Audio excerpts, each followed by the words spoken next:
Hi Loc fam, it's Lioness. I just wanted to review some of the questions I get on a regular basis. So this is going to be another Loc frequently asked questions thingy. This is mostly questions I get asked in public.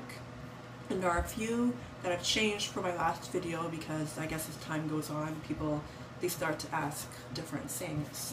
So the first question I have been asked is that your real hair? I get asked that pretty frequently. Sometimes when someone doesn't ask, they just even make some kind of comment that insinuates that's not my real hair. I was doing an older lady's hair the other day, and she said, oh, when I was younger my hair was really long, kind of like what you have in now, like implying that I have extensions in my hair. So that was kind of weird, but on a regular basis people do feel comfortable asking me sometimes if this is all my real hair. And the short answer is yes and no. If you want me to, I will dig up pictures of what my hair looked like before, or you can even try to look at my old videos and see if there's any that shows what my hair looked like before. But before I had locks, my hair was super dense, super thick. When it was relaxed, it grew pretty long. It was longer than it is now. It grew down to my armpits before I cut it.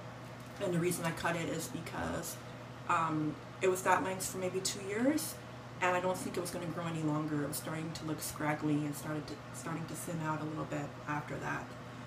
So yeah, I do have thick hair. I do have high density hair, like a lot of hair, and about 90-something% of this is mine. But I did have my locks combined, which involves taking 2 small locks, wrapping them together or crocheting them together, and then to make it look smooth you do add a little bit of hair around it to make it look uniform.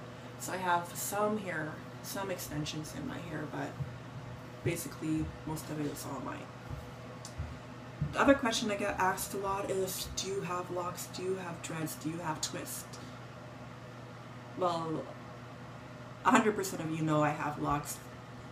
It's what my lock channel is about. But when people ask me that question in public, I do tell them yes, I do have locks. And I think they ask me that because I have the option of getting rid of these curly little ends, but I don't want to get rid of them.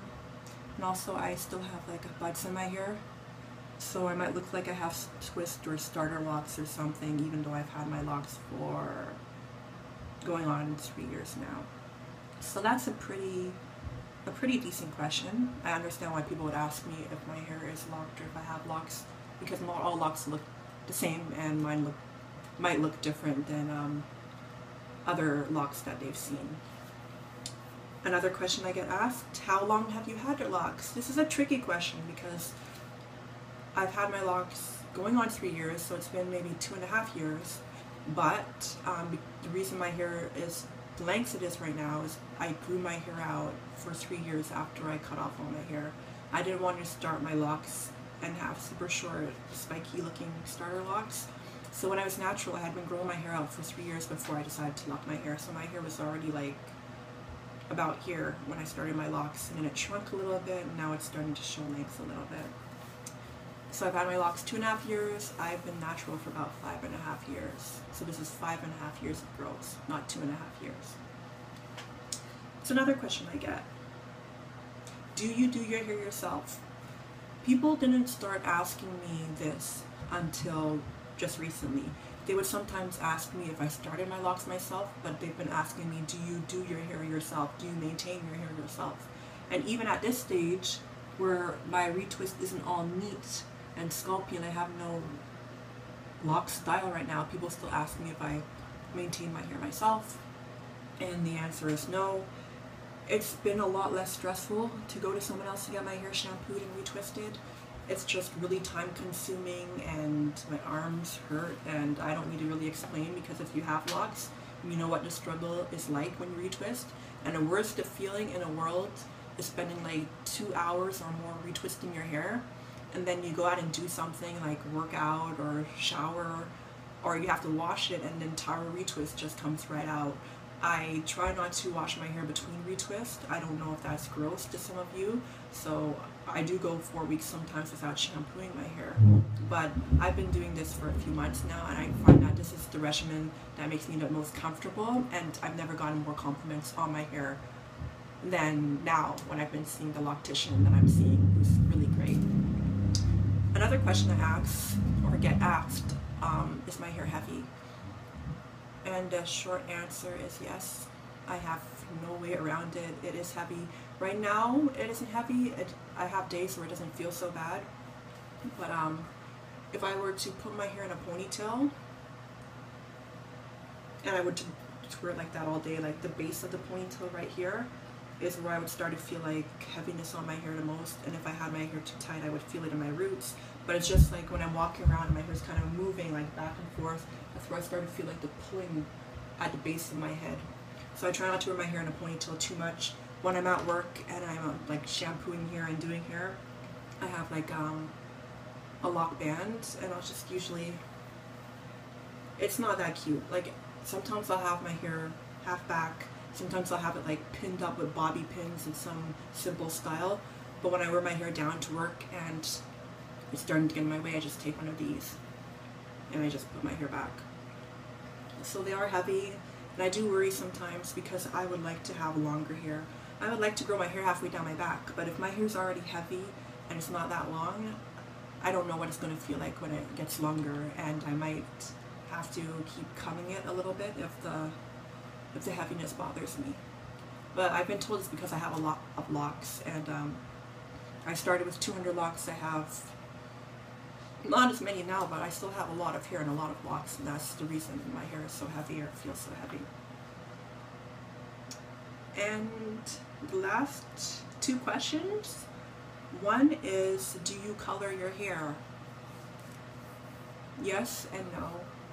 I have colored my hair in the past. I did the back third of my hair a reddish color, and that's when it was popular to do just the back of your hair like blonde or some much lighter color. So like about this much of my hair was colored red in beauty school, and then I didn't like the look of it, so I colored it black again.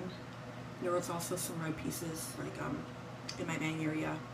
I got it colored black at a salon, and after that, what happened? I got highlights, but only literally 5 of my locks were highlighted. They were dark blonde. I don't even know which locks they are anymore because I colored my entire head with demi-permanent color at the end of beauty school. It was like a jet black color, and since then none of the blonde has ever shown. The only thing is when I'm out in the sun, my hair, it's starting to get lighter because it does oxidize. And you can tell that it's getting lighter on the tips all over, but the back of my hair, I think it gets lighter the easiest, and it's the lightest. It's like because the dye is already there, it's just easier for the sun to lighten it. So I don't color my hair anymore, but I have colored my hair. So even though it's been, the dye's been covered gently with demi-permanent hair color, it still peeps through, and the sun kind of helps expose that a little bit more. The last question, how did you start your locks? I started my locks with two-strand twist, and it's because when I was a loose natural, I would always wear my hair in two-strand twist, and it was just the easiest way to start my hair on my own. And it was also easy to maintain because I feel like if I had comb coils, it would have come out faster. But the reason I don't have comb coils is because I would have had to find someone to start them for me with comb coils, and that wasn't an option at the time. I didn't know anyone that was starting locks. I was calling around getting these weird prices, like because no one would start my locks. I'm like, well, if you retwist my hair, not retwist my hair, if you do two-strand twist on my hair, how much it's going to cost? And they're like, well, it depends on the length of your hair and on the thickness of your hair. I know my hair's super thick. I know that when I would go for relaxers and stuff, I'd be charged extra because I had long, thick hair. So my worst fear was that I pay over $100 and something for someone to put twist in my hair. And I don't tell them that I'm going to leave the twist in and start locks because I don't want them to charge me, you know, even more, or say, oh, we don't do that here. But then to walk away and not have perfect parting because, you know, they're not into starting locks, they're not experienced with starting locks. So I just decided to do it on my own, and I knew that if I didn't like the size or parting, I could just change it on my own, and I could go to YouTube and I could learn different methods and follow people that have started with twists to see what their twists look like down the road. And I was pretty happy with the way it came out. Yes, my locks are bumpy, partly because I started with two-strand twists, partly because this area of my hair was curly and the rest of my hair was like kinky. But I'm happy with the way my locks look. People once in a while will say, oh, I don't like how puffy they are, but you know, it sets me apart. It makes my locks look different, and I don't mind looking unique at all. Anyway, I hope this answers some of the questions you might have, and as always, thank you guys for watching, and I'll catch you later. Bye.